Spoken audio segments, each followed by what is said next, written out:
É uma alegria muito grande, depois de uma semana de parada aqui no Papo de Graça, em razão de uma viagem que eu fiz ao Rio de Janeiro, estarmos já iniciando com nossos amigos queridos que estão aqui conosco, o Jack e o Tom.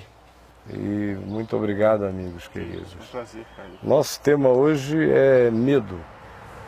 E eu queria franquear a oportunidade às pessoas para que formulassem suas perguntas. Nós não temos mais aquele espaço do chat. No entanto, você clica ali e você continua a ter o espaço para fazer pergunta. Sua pergunta não é vista pelos demais, ela é absolutamente sua e particular. E nós também não precisamos dizer o seu nome. A gente só está interessado em tentar responder a questões.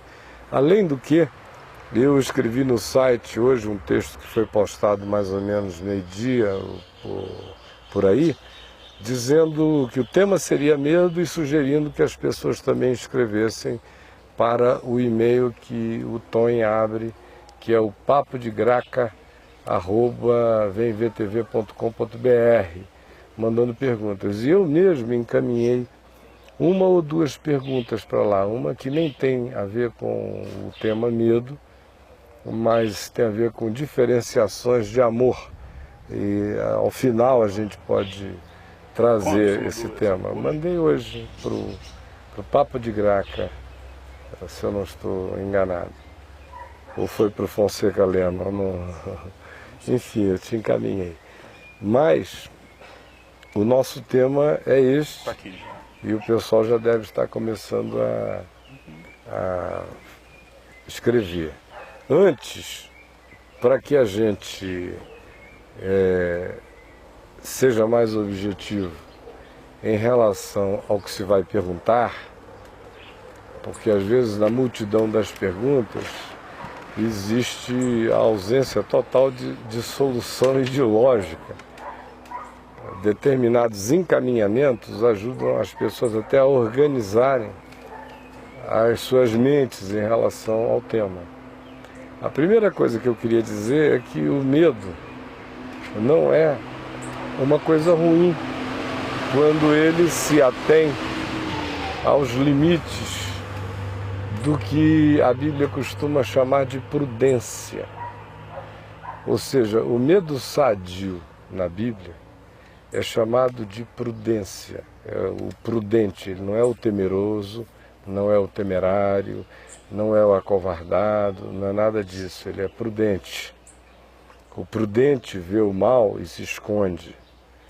Ele é um sábio evitando colocar-se em situações difíceis.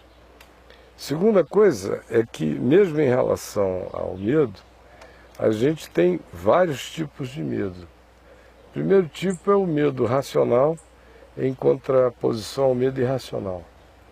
O medo racional, ou o temor, ou a cautela, ou a prudência, que se autopreserva e que é racional, é aquela que avalia o encontro com um objeto, ou um ente, ou um animal, ou uma criatura, ou uma circunstância, ou uma situação que tem um poder descomunalmente maior do que o nosso e voluntário ou involuntariamente também poder de nos fazer mal, de nos destruir, de nos atacar. Então eu não escolho esse caminho. A minha inteligência me manda evitar esse caminho. E eu não me sinto medroso por evitar esse caminho. Talvez eu me sentisse medroso se eu evitasse esse caminho, sendo que a única maneira de eu salvar alguém que me importasse de todo o coração ajudar a salvar, fosse ter que atravessar esse caminho. Aí eu começaria a incorrer numa outra situação. É de que o medo que até então seria racional, agora a racionalidade dele como medo se tornou maior do que a minha disposição interior de enfrentar alguma coisa para salvar algo maior. Mas se não houver essa situação, o homem sábio não anda nessa vereda, ele se desvia desse caminho. ele não faz esse encaramento, ele não tem por que provar coisa alguma, ele não é um gladiador suicida na existência. E quem não é dotado desse tipo de vigilância mental, quem não carrega dentro de si a experiência desse medo, que é de fato a avaliação do prudente, do cauteloso e do racional, esse indivíduo se coloca em todas as dificuldades nesta vida, desnecessárias em qualquer outra. Mas existe, no mesmo nível de dimensão, o medo irracional. É aquele indivíduo que se deixa tomar por fobias. Ele sabe com a mente dele que aquilo ali não tem nenhum poder de lhe fazer mal algum. Mas ele transfere, ele atribui, ele projeta para aquele objeto um poder que aquele ente, não importa se seja a barata, o bulldogzinho, o gato, o gafanhoto, ou um maço de algodão, ou um facão, seja lá o que for, produz nele, contra tudo que a mente dele diz que seja racional. A faca não vai sair voando para me atacar, o algodão é só o algodão, a barata é só uma barata, eu posso não ter afinidade com ela, mas eu não preciso também me deixar atropelar por um caminhão fenemê fugindo de uma barata. Ou desviar o meu caminho e surtar de maneira incontrolável, né? Perder todo o controle sobre a situação. Aí isso começa a alterar profundamente o fluxo da vida e a reduzir os ambientes, porque qualquer coisa pode ganhar esse poder. Refém, torna a pessoa refém. Se torna refém, sequestrada do medo. E existem os medos que habitam a dimensão natural e existem os medos que habitam a dimensão sobrenatural também. Nenhuma criança que não tenha sido assombrada na infância desenvolve o sadio mecanismo da fantasia que constituiu e constitui todas as nossas criações míticas de Mil e Uma Noites, de histórias. A psicologia moderna fica sempre criticando as histórias para criança, que são sempre histórias aterradoras, né? Mas que histórias mais aterradoras? Só que a criança não quer outra coisa. E eu, pelo menos como criança, adorava, nunca me causou trauma nenhum. Me introduziu num mundo de ludicidades interessantes, de magias boas e nem tanto. Muito, muito legal para o meu coração. E eu não poupei nem meus filhos, nem meus netos de nada disso, de um calafriozinho noturno, né? Uma coisa agradável. Então, mas hoje em dia é politicamente incorreto. Então os medos naturais e sobrenaturais também estão presentes. Num dia de chuva, eu peguei meus filhos, eles estavam com 14 anos para baixo, eu estava de folga, peguei a trilogia Aliens, eram 3 na época, e passamos a tarde assistindo com a chuva caindo e aquele medo gostoso assistindo. Então os medos naturais e sobrenaturais também têm seus subgrupos. Porque existem medos de coisas do mundo natural que são racionais, e existem medos de coisas do mundo natural que são irracionais. As que são naturais são esses primeiros medos que eu disse que não justificam nem o nome de medo, porque eles habitam a dimensão da razão, da autopreservação, da sabedoria, da prudência, da cautela. Mas existem aqueles que habitam a dimensão da fobia. São as coisas que não têm relação de causa e efeito e que se avolumam e que são as que mais delimitam a nossa existência. Existem também os medos sobrenaturais. Os sobrenaturais, eu diria o seguinte: para quem não tem a segurança em Deus, em Jesus, e que creia na realidade do mundo invisível, não existe nenhum tipo de garantia de proteção e nem de paz para essa pessoa. Alguém que creia na sobrenaturalidade, na realidade do mundo invisível. Espiritual. Espiritual. E que espiritual é uma designação ampla. Eu prefiro cada vez mais, ao invés de designar esse mundo como espiritual, chamá-lo como Paulo chama, de coisas visíveis e invisíveis.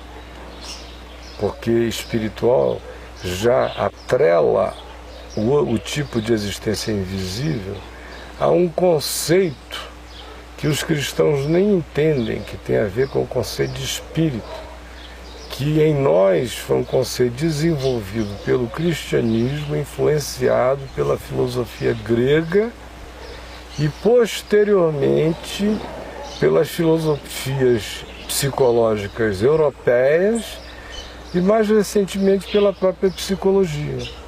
De modo que o nosso conceito de espírito, ele vem carregado também de muita barroquice católico-romana, vem carregado de muita fantasmagoria também. E o conceito de mundo invisível, segundo de Paulo, é muito mais amplo em relação à conotação que a palavra espírito ganhou entre nós. A conotação, não o que ela significa na Bíblia, mas o que ela passou a conotar pelo empréstimo cultural que eu disse que houve em relação ao termo. Então, o mundo invisível designa tudo aquilo que os meus sentidos não captam e que são constituídos de energias diversas. Energias que podem ser mensuráveis até com equipamentos ultrassensíveis, energias de natureza energeticamente definível como tal, energias de natureza psiquicamente definidas como tal, energias de natureza espiritual, que é aquela energia que habita a indiscernibilidade da natureza da existência invisível, ou seja, nós não temos categoria para medir o espírito. Enquanto a gente consegue mensurar, a gente ainda não entrou no espírito. Enquanto a câmera grava, enquanto a fenomenologia é constatável, você ainda está nas expressões anteriores, nas camadas anteriores. Quando chega no que seja puramente espírito, aí aquilo não tem carne nem ossos, como vede que eu tenho, né? Jesus estava dizendo, o espírito não é isso. Não tem pulmão para sair voz para que você não possa tem nem ouvir. ectoplasma para gerar. Essa outra fenomenologia habita outra dimensão. Mas, para Paulo, faz parte do mundo invisível. Como principados, potestades, poderes, tronos, soberanias, ele agrega essas existências a anjos, principados, potestades, tronos, soberanias, poderes. Ele sai designando diferenciações, provavelmente sejam entes, instâncias, criaturas dotadas de natureza energética distinta, embora existam no mundo que a gente chame de mundo invisível aos nossos sentidos. Pode ser que o que ele designe como poderes espirituais seja algo completamente diferente de um anjo, que carregue uma determinada individualidade como ente existente. Pode ser que o que ele chame de poderes seja simplesmente uma dimensão energética de um poder cego, surdo e mudo, mas que tocado deflagra sempre aquele mesmo poder. Eu não sei, é só uma suposição.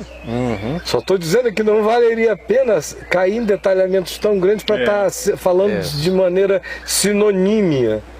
É a mesma coisa. Então, para mim, se existe toda essa adjetivação, existe diferenciação. Por isso eu prefiro a designação de mundo invisível. Pois bem, o que eu vinha dizendo é, Se um cara constata a existência do mundo invisível e ele não tem a segurança do amor de Deus protegendo a vida dele, se sabendo indevassável, impenetrável por nenhum poder espiritual perverso ou maligno ou de qualquer outra natureza, ele está danado. O medo é uma companheira. É a total. Aí o que sobra é ele. Ou uma angústia desenfreada que vai encaminhá-lo para doença mental, para paranoia, para toda sorte de perseguição e, por fim, para um conluio entre a paranoia dele, os medos dele e as próprias presenças espirituais oportunistas que vão se aproveitando dessas fragilizações para exacerbar a fantasmagoria da paranoia ou até da opressão que daí decorra.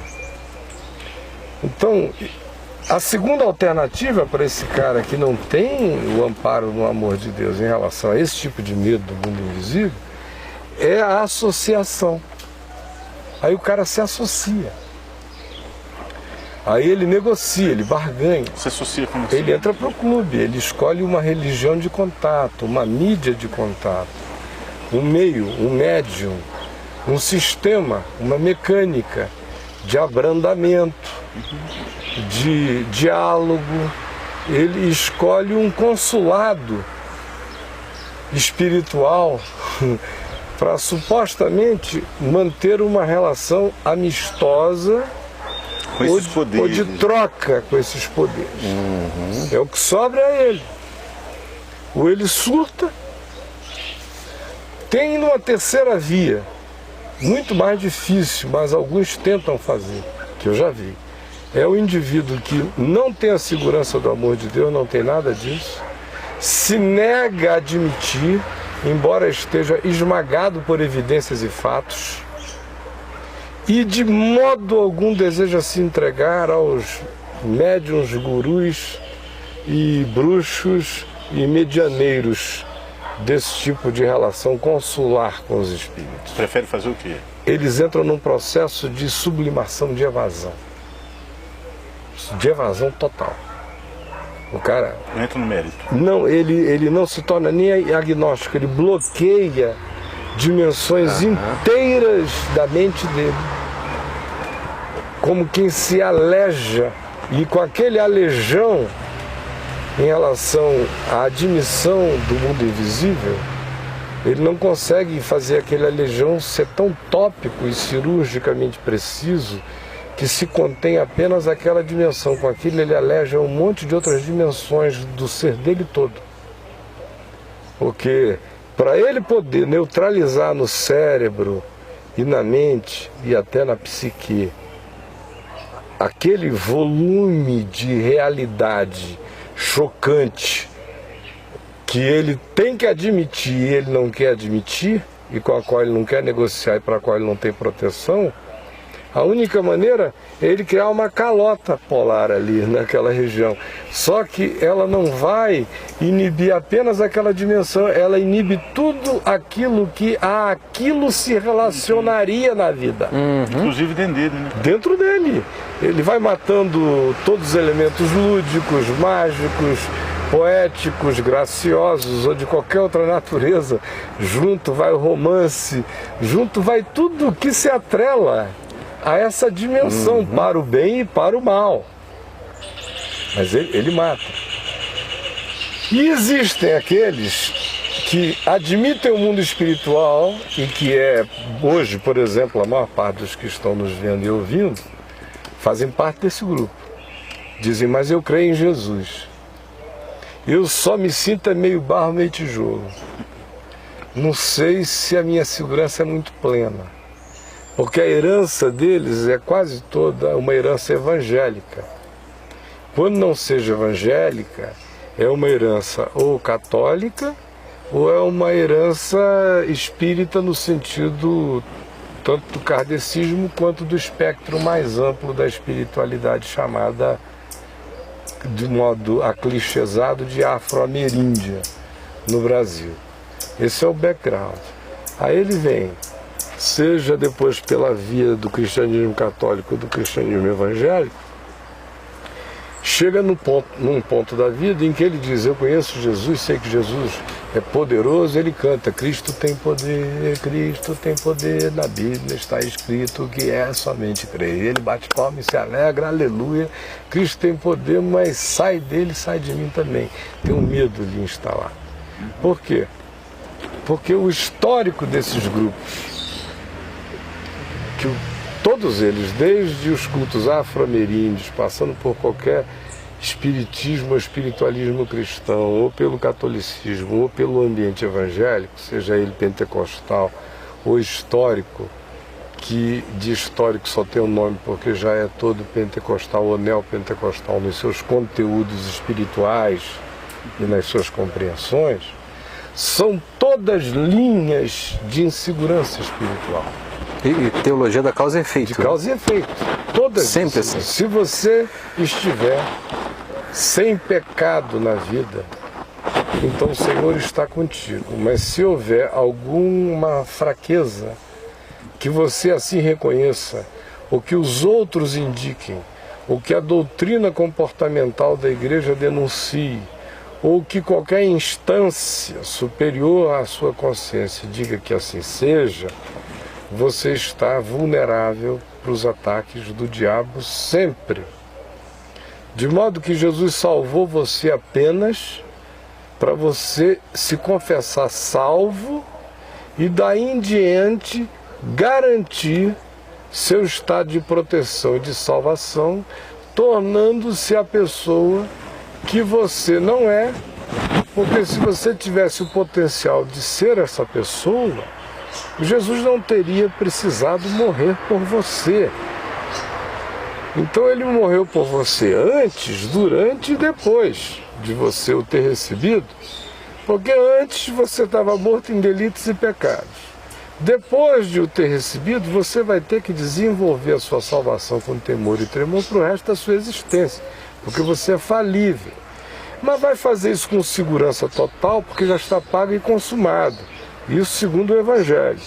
Mas segundo o Evangelho, de acordo com os evangélicos, Jesus te deu acesso agora a entrar num grupo que vai servir de superego fiscalizador para o seu comportamento, teria lhe dado também um poder superior para conseguir tornar-se a pessoa que ele só morreu por você porque você não se tornaria, mas supostamente daí para frente você acha ou dizem a você que você consegue ser essa pessoa. De tal modo que no meio evangélico, Romanos 7, onde Paulo termina dizendo: desgraçado homem que eu sou, não é? o querer o bem está em mim, não porém o realizá-lo, eles tentam fazer disso um texto que seria uma confissão pregressa de Paulo para o tempo anterior ao encontro dele com Jesus, e não uma confissão do dia. Eles não aceitam isso, não? Não, que sou, não, porque Paulo jamais diria isso. O pentecostalismo inteiro ensina isso. E essa é a teologia que está na cabeça das pessoas. Então, não entendem que quando se diz que Jesus é o Cordeiro de Deus que tira o pecado do mundo, o tempo grego do verbo é contínuo. Ele tirou ontem, tira hoje e tirará amanhã. Ele tira sempre. Se Jesus não tirar o meu pecado de hoje, tanto quanto tirou o de ontem, e não tirar o de amanhã, tanto quanto tirou o de hoje, o de ontem, eu estou ferrado. Então, está consumado e é uma consumação contínua. Tirando o pecado. Sempre. Hebreus inteiro nos diz isso. Nós temos um sacerdote, um sumo sacerdote que pode, não é pôde, conseguir um dia, ele pode se compadecer das nossas fraquezas. O tempo verbal nunca é passado, é sempre presente, ele intercede, é tudo hoje, aplicando o que está consumado como um fato eterno em cada dia da minha existência. Esse é o Evangelho, mas não é isso que está na mente das pessoas. Na mente das pessoas está a salvação ioiô. Hoje eu estou, hoje eu não estou. Aí ele entrou, o filme era para maiores de 18. Aí rolou lá uma pepeca exposta. Aí apareceu um pinto gigante. Aí teve um contorno de um corpo que ele achou lindo. Aí teve uma cena de uma relação sexual no filme com uns gemidos que o eletrizaram. Aí o cara sentiu a libido subir. Aí olhou para o lado, já pensou e disse: ah, mulher, vou chegar em casa e eu não sei não. Aí daqui a pouco o coração dele já bate aquela agonia. Aí ele desespera que eu vou até o banheiro. Aí ele vai até o banheiro com aquele ódio de ter sentido até vontade de pegar a mulher dele depois do filme, porque ele foi supostamente inspirado a pegar a mulher por todos os gemidos inexprimíveis que estavam passando na tela.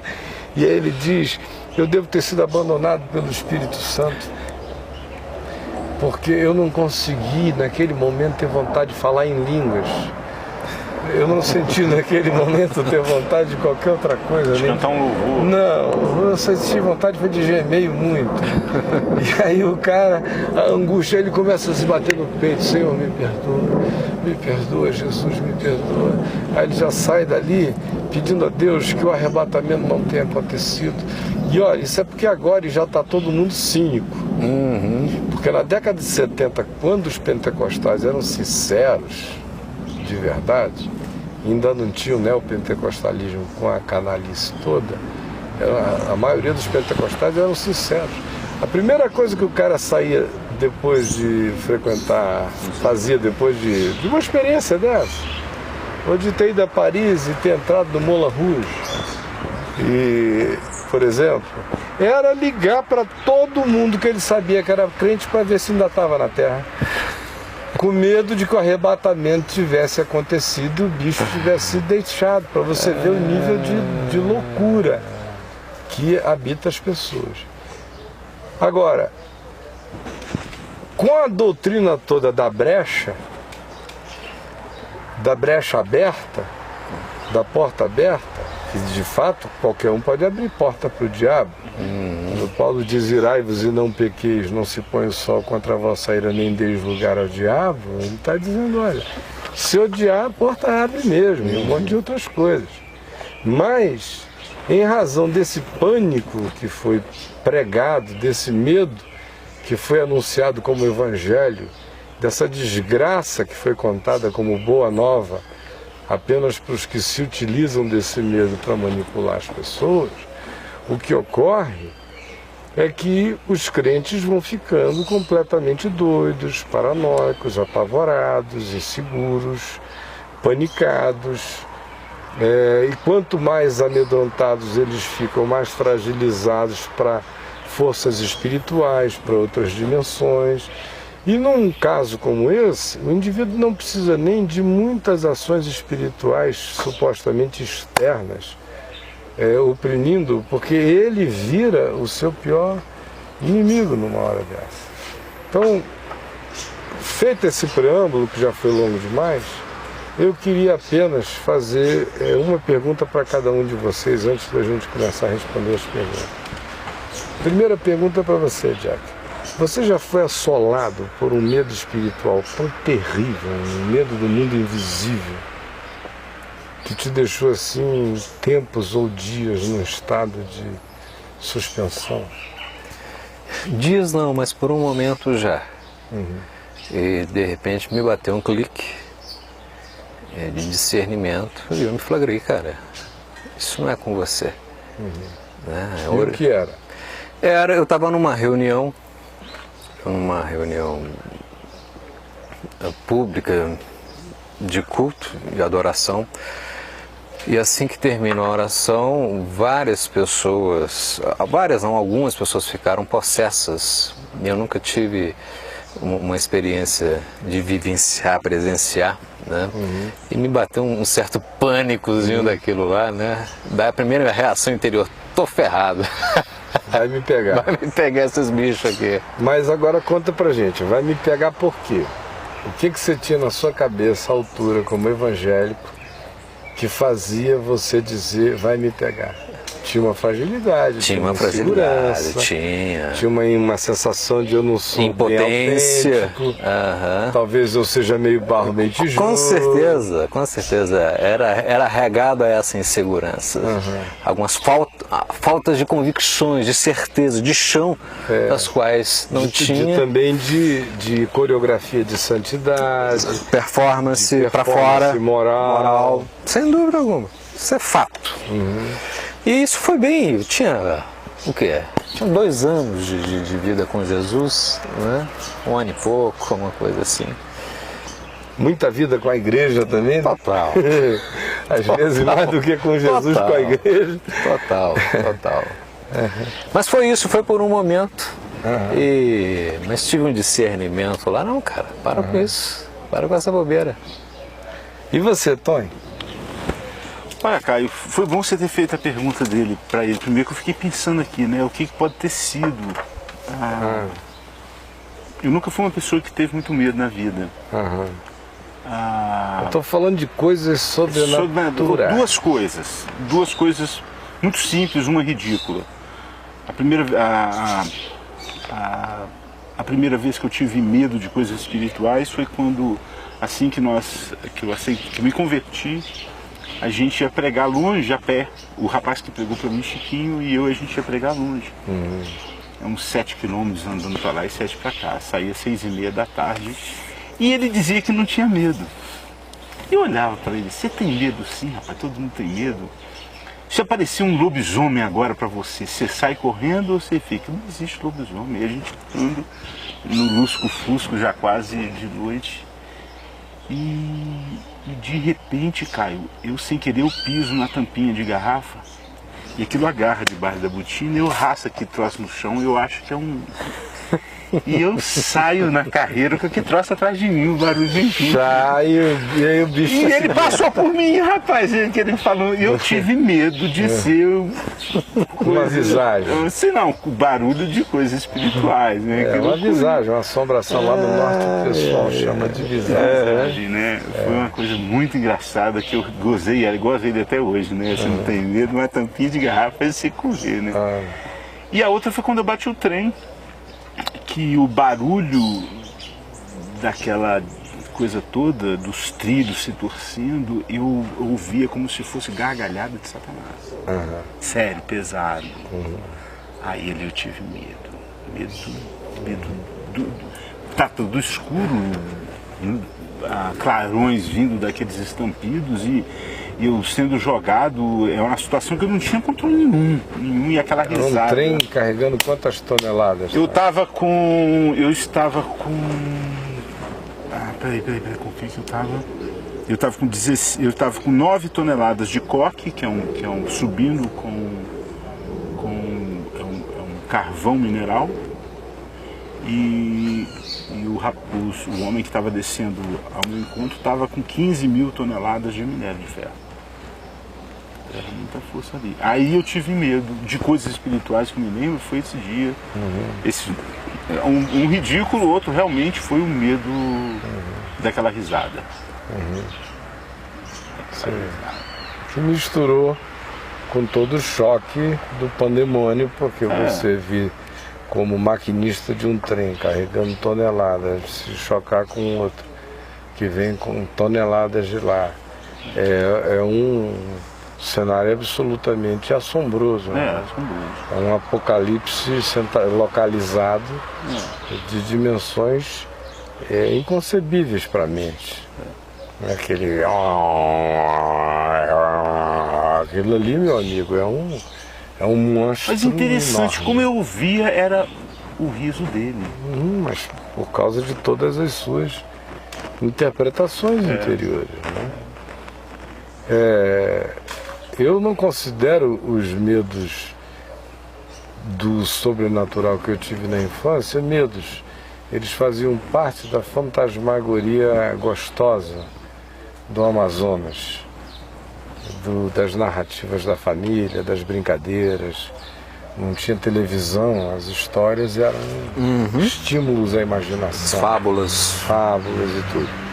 Eu vinha ter medo desse nível irracional, ou não propriamente o irracional, mas o sobrenatural, já com 13 anos de idade, quando o papai já estava convertido e situações de demônios começaram a se manifestar à nossa volta. Imediatamente após a conversão de papai, ele sonhou.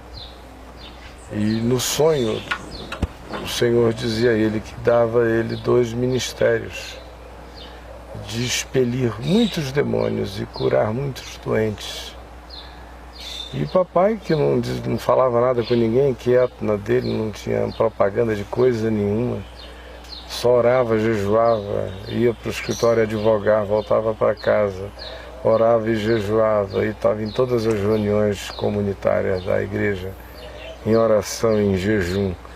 E era aquela coisa monasticamente silenciosa e dedicada a Deus. Aonde ele andava começou a cair gente possessa. E ele sai em nome de Jesus na maior singeleza, libertando as pessoas. Só que eu não estava vendo isso, eu estava na minha vidinha. E um dia, na igreja presbiteriana Betânia, já tinha havido um caso desses lá com ele. E num domingo de manhã, numa escola dominical que estava começando, a empregada de um presbítero muito amigo nosso foi convidada a ir até a reunião, e ela era vinculadíssima à magia negra, coisas do gênero. E quando ela chegou lá, na hora que os louvores iniciaram, uma igreja bem presbiteriana, cantando aquelas músicas bem antigas, mas todo mundo muito piedoso e sincero, louvor gostoso e solene. Quando começaram, a bicha caiu lá, serpenteando por debaixo dos bancos, bufando, com um tipo de bufado que nunca na vida eu tinha ouvido, nem de entes humanos, nem de bichos. Parecia tudo absolutamente alienígena aos meus olhos. E eu fui tomado por um medo espiritual enorme, porque foi o meu primeiro choque com a existência dramática do mundo espiritual e do que ele poderia fazer por pessoas. E eu entrei durante mais ou menos 1 mês ou 2 a partir dali, numa espécie de bolha de cristal líquido, é só o que eu posso descrever. 13 anos. 13 anos. Bolha de cristal líquido. A sensação de que a realidade ganhou uma densidade, continuou tudo invisível, mas na minha mente ela ganhou a densidade de algo que eu podia atravessar, mas na minha mente eu processei não como uma bolha de cristal líquido, são empréstimos, são designações modernas para a sensação da época. Na época, a minha sensação, se me perguntasse, era como se o mundo inteiro tivesse virado uma bolha, onde as paredes da bolha fossem o conteúdo da bolha o tempo todo. Não tinha um vazio, tudo estava ocupado, como se fossem as paredes de uma bolha. Mas eu atravessava aquilo. E foi apavorante o reconhecimento da existência do mundo espiritual para mim.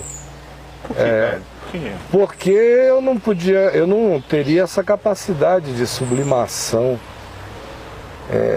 que tem gente que consegue. Eu nunca consegui na vida fazer evasão da realidade. Assim. Evasão da realidade faz quem nunca viu o que eu já vi e fica dizendo que tudo que eu vi não existe só porque ele nunca viu. Ou porque em ele vendo, ele não estava preparado para ver, não é nem porque ele seja inteligente, ou porque ele tem argumentos que expliquem aquilo. É só porque, não tendo argumentos que expliquem aquilo, ele não consegue lidar com o que ele não explica, por isso aquilo é deletado. Eu nunca tive essa vocação. Você continua vendo. E meu pai não me deixaria jamais ter esse tipo de vocação, porque ele sempre foi um cara da realidade total, e quando ele se converteu, o mundo invisível foi ficando tão concretamente verificável por ele e foi sendo incorporado a um espectro de realidade muito maior do que o de quase todo mundo. E eu levava a sério. Com 13 anos. É claro, a vida inteira eu levei. Então eu não tinha como negar aquilo ali, né? E foram 2 meses apavorantes. Eu joguei bola como quem rezava, pedindo proteção aos céus para não ser invadido por aquilo. E eu namorava a filha do presbítero e eu tinha que ir na casa dela para vê-la. E a moça estava lá. E ela tinha um defeito na perna, eu creio que esquerda. Era bem fina, ela mancava, sofria de uma paralisia infantil. Tinha um rosto grande e um cabelo louro todo oxigenado, bem grandão assim. De modo que o movimento dela andando ela aqui para cima era uma mulher parruda, aquela cara enorme, nariz grosso, aquele cabelão desgrenhado e louro oxigenado, e aquele andar que era extremamente acentuado e uma intensidade no olhar fuzilante para a minha percepção de um menino de 13 anos impactado pela presença do mundo espiritual e que ela passou a simbolizar naqueles dias para mim. Aí, conclusão, eu que já estava doido para dar um tempo, 6 meses depois eu comecei a tentar fugir de igreja, de qualquer coisa, e para ver se eu me aliviava daquela agonia que se instalou em mim. Eu fiquei até aos 18 anos, quando eu vim me converter, tentando evitar o pensamento, mas sem fugir dele. Apesar daquilo que já aconteceu jogando bola, que você sentiu uma presença... Não, isso já foi bem depois, eu vou chegar lá. Aí eu fiquei de 13 aos 18, né, vale tudo, mas sem ignorar a realidade. Tanto é que eu tinha... Isso vinha aos seus pensamentos? Vinha, as mulheres, por exemplo. Assim, a quantidade de mulher que eu dispensei, porque eram maravilhosamente lindas, gostosas e sedutoras, mas me dizia que tinha que rolar uma macumbinha, que a gente antes tinha que passar num pai de santo, ela só gostava de transar incorporando, tinha que haver uma invocação de uma pombagira, porque aí ela ia ter 80 orgasmos se a pombagira baixasse nela. E eu dizia, olha, eu gosto muito de orgasmo, mas com pombagira eu estou fora. E, meu irmão, eu nunca me associei a nenhum tipo de coisa assim se fosse explicitado.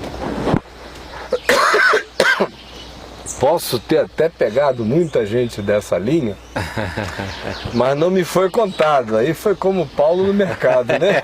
Peguei comigo, não perguntei. Mas me contando, eu não queria o trato com o negócio. Quando a gente chegou no ano de 72, eu fui ficando acossado por isso. Eu passei um ano muito oprimido por, especialmente, mulheres envolvidas com isso, e que se apaixonavam por mim e ficavam querendo trazer aquela carga para dentro. E eu tive, assim, de memória aqui, 3, 4 episódios desse em 72, todos vinculados à mulher. Aí tive no final do ano, no Rio, também ligado a uma mulher rica e que gostava muito de tomar LSD e outros tipos de ácido, e que eu não sabia que ela tinha envolvimentos com cultos à esperança do anticristo. De fato, ela tinha se vinculado a um pessoal da Igreja de Satanás em São Francisco, na Califórnia.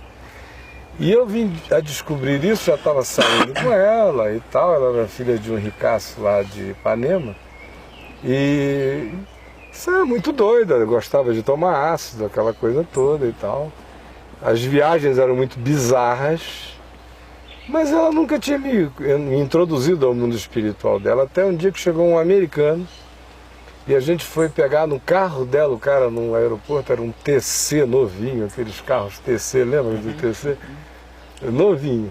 fomos pegar o americano, ele com a barba grande, cabelão grande, e ele chegou com um monte de ácidos de microfilme, todo enrolado no cinto dele, era ácido assim para meses de ácido. Aí ela já foi logo querendo tomar o microfilme, eu tomei um, o cara tomou 10, ficou babando lá assim atrás. Aí nós fomos para o Arpoador, ela parou o carro na pedra ali no Arpoador. Naquele tempo não tinha essas obras todas que tem você, e o pessoal chamava de o lugar ali de avistamento de submarino. Os carros paravam, o pessoal fechava os vidros, eram os motéis, eram os carros. Então o que você está fazendo? Estou vendo submarino, estava rolando alguma coisa lá dentro. Então os carros paravam ali. E aí eu estou lá com ela e o bicho doidão atrás, né? Babando. E de repente ele começa a invocar o anticristo e ela, que estava lá nas eroticidades dela comigo, parou e começou a entrar naquele clima e a louvar a presença do anticristo que viria.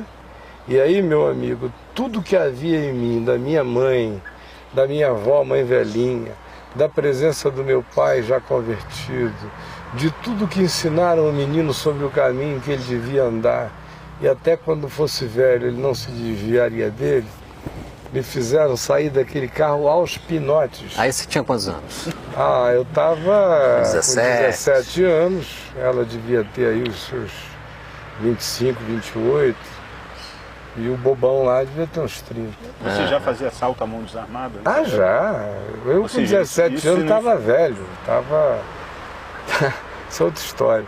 Pois é, eu estou vendo aqui, você era um cara destemido, você não tinha medo, mas você não brincava com isso. Não, essas coisas espirituais eu sabia a procedência. Aí eu, por aqui, fui embora, fui parar na esquina do Gordon, em Copacabana, comi lá um cachorro quente, encontrei uma moçada da academia Grace, ficamos ali tirando uma onda. Aí chegaram umas meninas, sentaram comigo no meio-fio, começa aquela conversa, aí uma delas chega, me convida para ir fumar um baseado no apartamento de um milionário, filho de um fazendeiro goiano e tal. Aí lá foi eu com ela. Aí ela disse lá, gente, ele está muito doido, e tem quarto aberto sobrando, e a gente fica numa boa lá. Eu falei, eu não estou fazendo nada, já tive um dia péssimo. Vou dar uma relaxada antes que a noite termine, né? Aí fui pra lá. Quando eu chego lá, meu amigo, eu entro na casa, o cara tá totalmente cheio de demônio. Você discerniu? Mas eu nasci, acho que já discerni desses negócios, porque cheio de capiroto. Rapaz bonito, louro, todo bem vestido. E a menina era uma exuberância que estava comigo. Quando eu vi aquele negócio, e o cara andando, e aqueles incensos, e ele falando uma língua estranha, e saudando o diabo, e a mulher viu que eu olhei para aquilo e falei, aqui eu não fico, começou a querer me levar lá para dentro, eu digo, olha, não tem preço que me faça entrar nessa. E eu saí. Continuaram coisas semelhantes acontecendo. Aí veio aquela história logo depois disso. Já veio o Réveillon de 72. Foi quando eu vim andando pela praia com uns 2 ou 3 Grace da família, mais um pessoalzinho da academia, o meu amigo Arthur Vigílio Neto aqui, que é senador. A gente tinha todo mundo sem camisa ali, meia-noite, vendo o Réveillon, e tinha macumba beça naquele tempo na praia. Em Copacabana era mais macumba do que qualquer outra coisa no Réveillon. E o pessoal andando no calçadão para se pegar, né? E as noites, as festas não aconteciam ali na areia, eram nas casas, apartamentos e tudo. Não tinha essa celebração universal que tem hoje, né? Era outro esquema.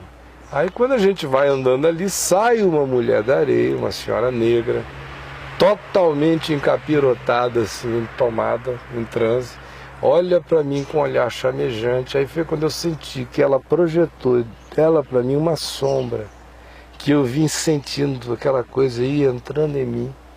Minha cabeça foi rodando. Quando começou a rodar, eu me lembrei do Salmo 23. E eu disse, o Senhor, na minha mente, é o meu pastor e nada me faltará. e passei logo para a parte mais grave ainda, que eu ande pelo vale da sombra da morte, eu não temerei mal nenhum, porque tu estás comigo. Mas eu estava já caindo, sentindo Naquele a dormência. momento você teve medo? Ah, medo não, eu tive pânico, era como se eu estivesse sendo... A sensação era de que um outro ser entrando em mim, um ser de treva me dominando. Eu fui me anestesiando toda, minha mente foi sumindo. Isso foi uma oração não sei onde. Quando aconteceu, eu senti aquela coisa ser repelida. Pá! Quando você recitou o salmo. Na mesma hora. Ah, mas ao mesmo tempo a sequela ficou. O meu queixo endureceu, provavelmente do medo inigualável que eu tenha tido na vida. Mas Travou os músculos. Travou tudo. E os caras observaram alguma coisa, seus amigos? Observaram. Eu saí dali e nós estávamos saindo para uma festa na Lagoa Rodrigues de Freitas, na casa de um rico lá, numa cobertura. Aqueles ricos da elite do Rio, amigos do Hélio Gracie, da família Gracie, que queriam tratar a família Gracie com aqueles privilégios principescos. Então ia ser uma festa assim, enorme, lá. E eu e o neto, o Arthur Vigílio, estávamos indo juntos com eles. Eu não quis mais saber de nada. Falei, vão, não quero não, estou indo embora. E fui embora, fiquei andando assim meio gadarenamente aquele Réveillon pela praia, com uma angústia danada, mas não fiquei livre da história. No fim da noite, encontrei uma menina que veio com a mesma conversa espiritual por cima de mim outra vez. E eu falei, tem alguma coisa atrás de mim. Sério e feio. Aí desse momento em diante eu encontrei uma quantidade grande de gurus. Gurus não daquele tipo só hippies, que ficavam tirando onda com ácido e com viagens psicodélicas, mas gurus com invocações espirituais, todo mundo no Lobsang Rampa, viagem astral, Khalil Gibran, todo mundo querendo fazer conexões com alguma forma de entidade espiritual. Isso só foi aumentando. Quanto mais eu andava, mais eu encontrava gente dessa natureza. Aí, bom, os amigos foram presos, mandados para Ilha Grande, eu escapei, fui para Manaus. Estava naquele processo anterior à minha conversão, continuei encontrando gente da mesma natureza. Aí encontrei um cara que era um ripongão desses da pesada e muito comprometido com coisas espirituais, que começou a querer me introduzir à bruxaria inglesa. Ele tinha toda aquela coisa de noite de quarta-feira, de lua cheia, eram noites especiais, ele andava com aquele chapéu de bruxo, ele tinha todas aquelas invocações e ritos. E ele era um cara assim atraente na conversa dele, mas o meu coração rejeitou aquilo ali profundamente. Um lado meu gostou dele, o outro lado meu o repudiou. Eu ainda tentei criar espaço para alguma forma de amizade com ele, mas não deu e eu pulei fora. Aí foi quando começou a crescer uma angústia de morte dentro de mim. Crescer, aumentar muito. Ela já vinha desde o final de 92, eu entrei, aliás, 72, eu entrei em 73.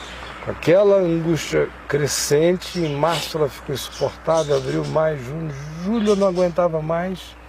Aquela vontade de morrer, uma coisa enorme, uma opressão. Você dizia isso para o seu pai? Não, para ninguém. Mas no tempo que eu morava na casa do Dr. Vigílio Neto, lá na Aires Saldanha, eles moravam num triplex, muitas vezes eu fui para a cobertura, eu botei metade dos meus pés para fora e eu dizia, eu não tenho coragem de pular daqui, mas quem me dera desse um vento poderoso assim, que me jogasse. Era uma angústia, um borboleteamento inexplicável. Pior do que viver era aquele existir borboleteante dentro de mim.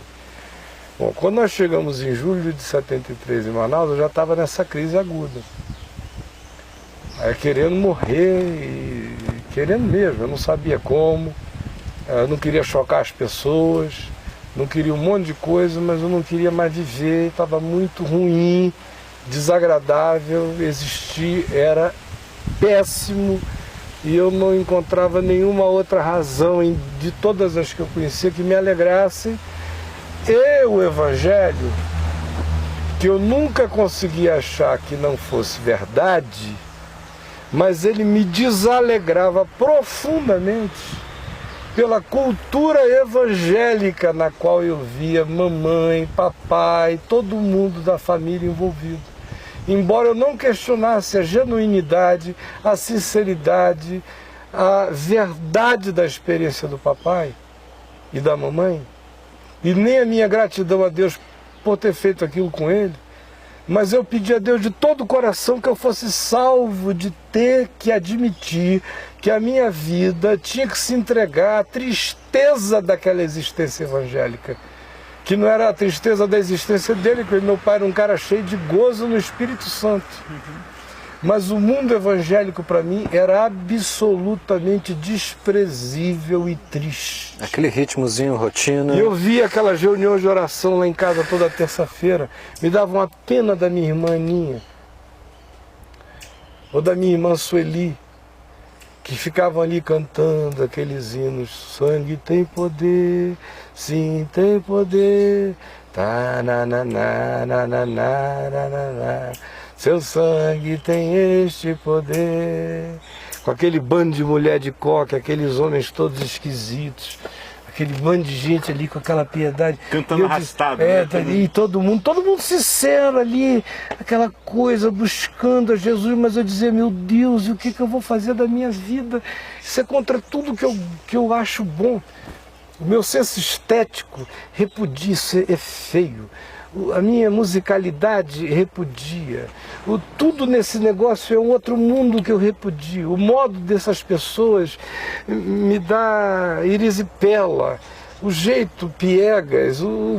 É todo mundo sincero. Naquele tempo não tinha canalice. Mas era uma sinceridade que me aviltava os sentidos. Tinha uma coisa em mim que repudiava. Você não era daquele jeito. Profundamente aquilo. Era mais do que um corte generacional. Era quase uma amputação mental, cerebral, filosófica. O que eu tinha que tirar de dentro de mim para conseguir ser um evangélico era um horror. E na minha cabeça ainda não existia alternativa de poder ser um discípulo de Jesus sem seguir o caminho do meu pai e da minha mãe. Não existia essa alternativa. Era o melhor que eu tinha, era papai e mamãe. E que tinham encontrado um tesouro de grande valor, vendido tudo que tinham e comprado aquele campo. O campo era a igreja evangélica. Ou seja, o preço que eles pagavam era se tornar evangélicos, pelo tesouro de grande valor, mas eu não estava disposto. Eu queria o tesouro, pagava o preço em qualquer direção, mas se fosse para ficar no campo dos evangélicos era muito difícil para mim.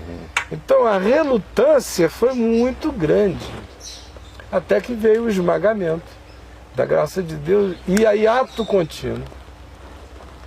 Eu comecei a ser introduzido no mundo espiritual, não foi por provocação de papai não, é porque a vida deles era cercada por aquilo, os dons dele atraíam aquilo já o dia inteiro há mais de 6 anos. Eles já estavam vivendo daquele jeito, eu que não convivia mais com eles, morava longe, estava longe, vivendo outra vida, não queria assistir à existência deles.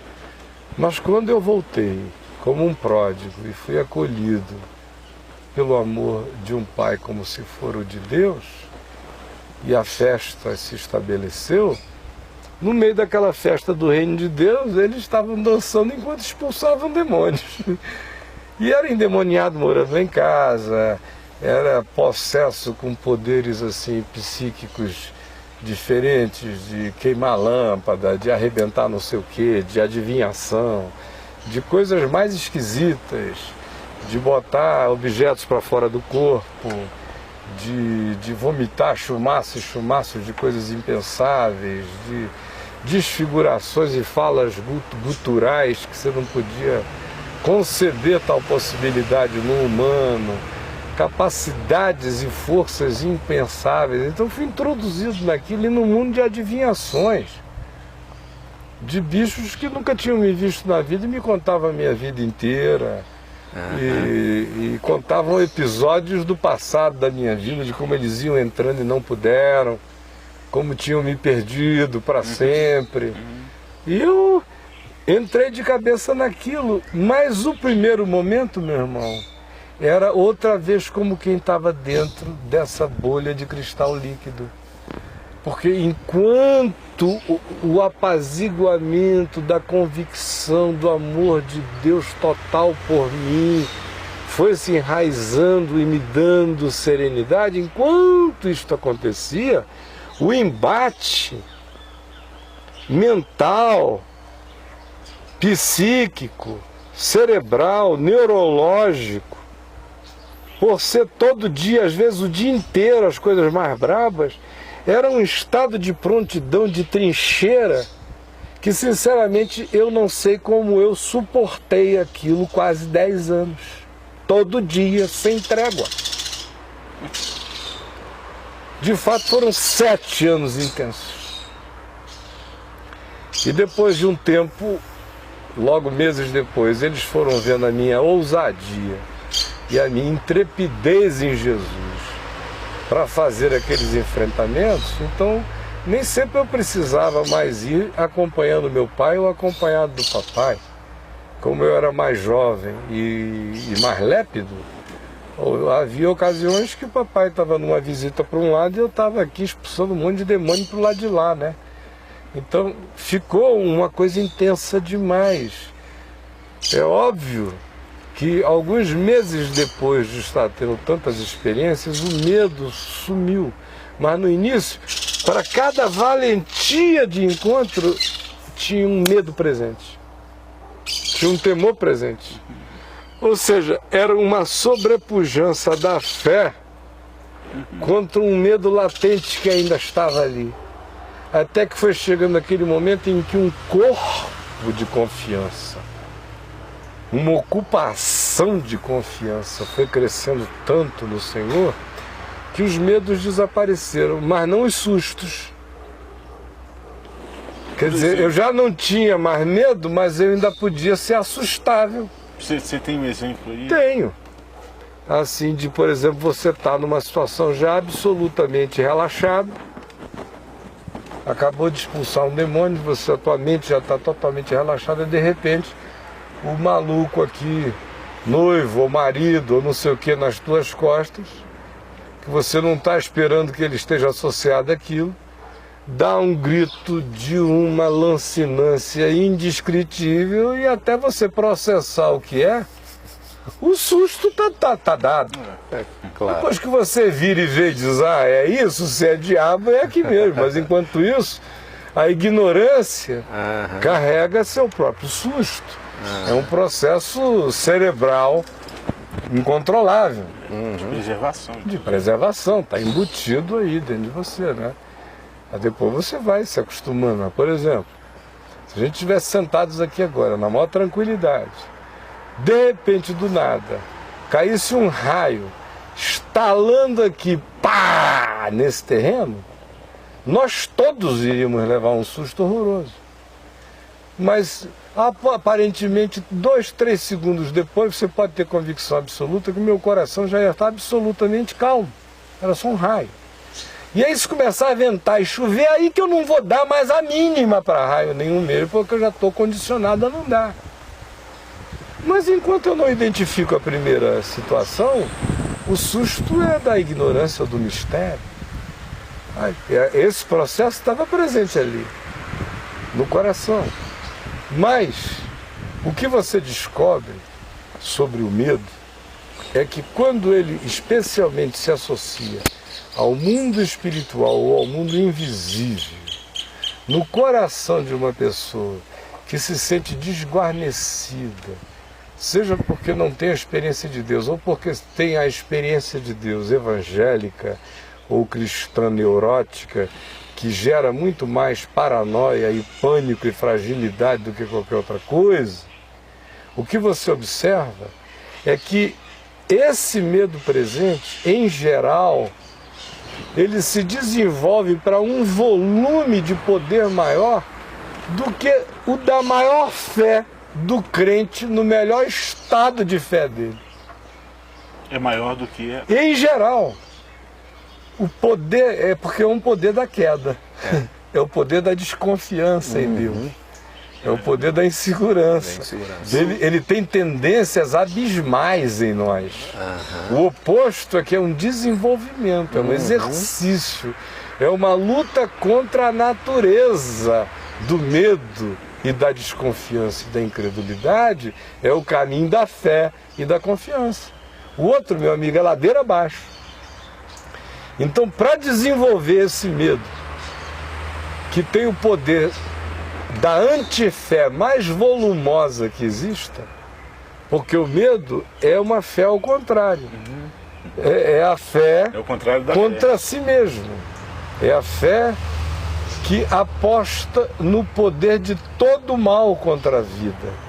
O medo é o poder que imanta todos os entes reais ou irreais da capacitação de nos fazerem o mal que nós fomos capazes de conceber como podendo vir contra nós. Maiores do que a gente seria capaz de se proteger. Senão não seria medo. Não, claro. Sempre é. Ou seja, uma projeção inexistente, inclusive. Às vezes ela tem até o seu recíproco, a sua existência, mas ela vai crescer imensamente sempre, vai virar uma projeção enorme. Porque o caminho natural do interior humano é a desconfiança, é a incredulidade, é a insegurança, é o medo. Até os indivíduos mais valentes, frequentemente, são os que tiveram tanto medo que surtaram contra o medo e se tornaram suicidas, mas não valentes. Eles conseguiram foi romper a membrana do medo, cometendo um ato suicida que os colocou no polo oposto. É diferente. Mas não é coragem ainda. Não é braveza. Não, não é. É apenas um potencial suicida. O indivíduo não sabia mais conciliar senso de autopreservação sadio com o medo apavorante e desproporcional. Então o que ele fez? Ele resolveu acabar com o medo se matando. Como no ato de enfrentar o medo do ponto de vista dele, que foi um ato suicida, ele não morreu, ele disse: o medo não mata. Então ele ficou não corajoso, ele se transformou apenas num suicida regular do medo, mas não tem coragem ainda aí. Então, voltando aqui ao que o medo faz, ele deflagra processos que, por exemplo, os cristãos até hoje não levam a sério.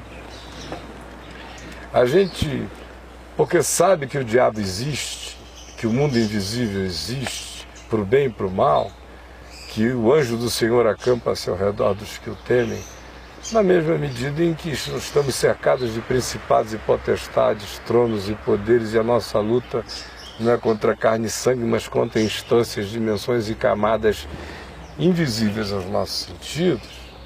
Quando o cara tem essa predisposição, que eu já descrevi, ou por não ter nada da confiança de Deus em si, ou por ter o desenvolvimento desse anti-evangelho no coração que só piora mais o estado dele, o que acontece é que ele tende a desenvolver não só doenças mentais que vão ganhando fixações cerebrais, circuitos neuronais que vão se fechando e o cara vai ficando um hamster daqueles pânicos, daquelas fobias e angústias e culpas, como também outra coisa se desenvolve. Muitos desenvolvem poderes psíquicos que operam, como são operados pelo medo, operam contra eles mesmos, operam contra a família deles. É outra coisa que crente não acredita. Crente não acredita que existe poder na mente, pura e simplesmente.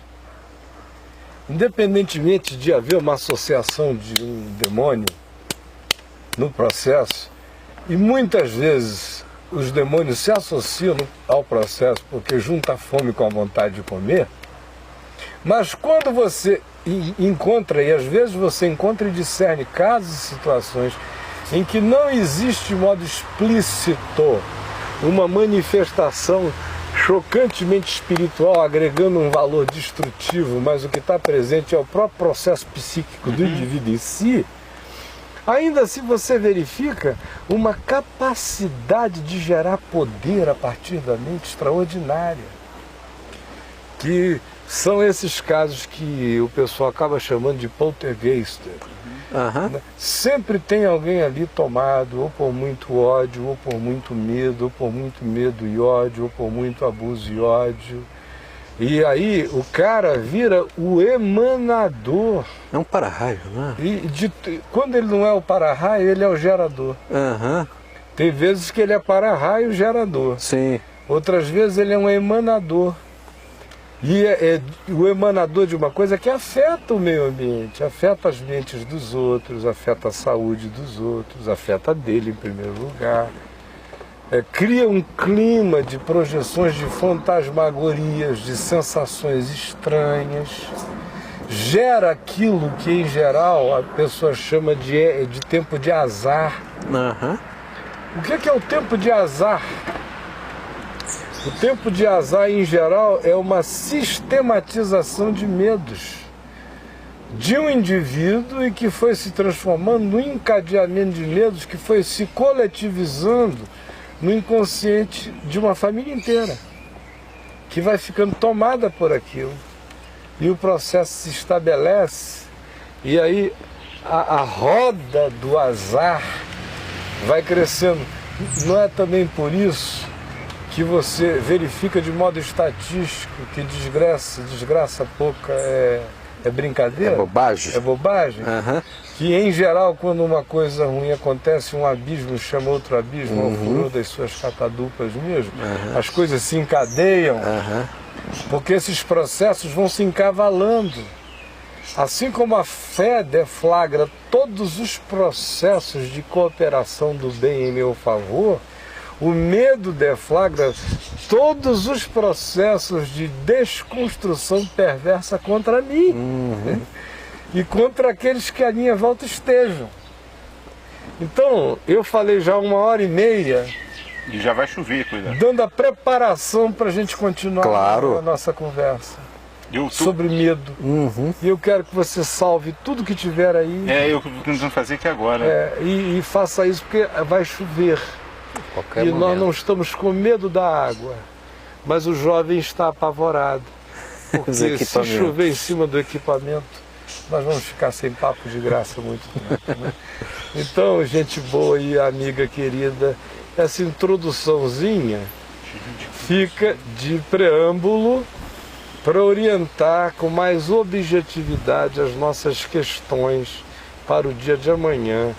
E eu peço ao querido Chico que esteja nos ouvindo para atualizar lá no site que amanhã o tema do medo continua. E eu espero que você esteja presente às 15h e participe com a gente. Você vai poder estar amanhã ou não vai? Venho. Venho amanhã. Você também, Tonho? Sim, estou aqui. Amém. Senhor Jesus, obrigado por esse vendaval gostoso. Graças a Deus. Obrigado pela chuva. Obrigado porque ela está começando a cair antes da hora aqui nessa cidade tão seca de Brasília, tão desértica, que precisa tanto de água mesmo. E obrigado pela reunião que teremos logo mais aqui em casa, debaixo do telhadinho, com quem vier.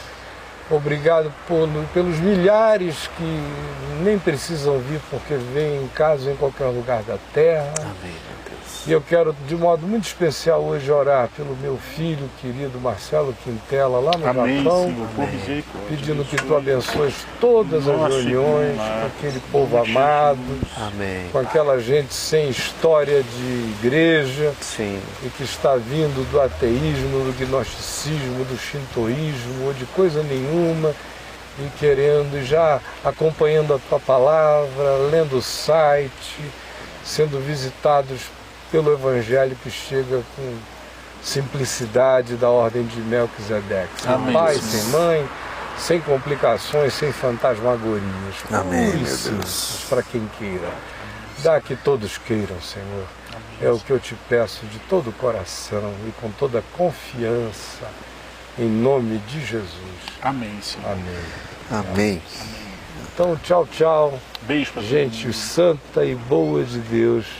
E a gente vai ficando por aqui, tá bom? Até amanhã, com a graça de Deus. Tchau.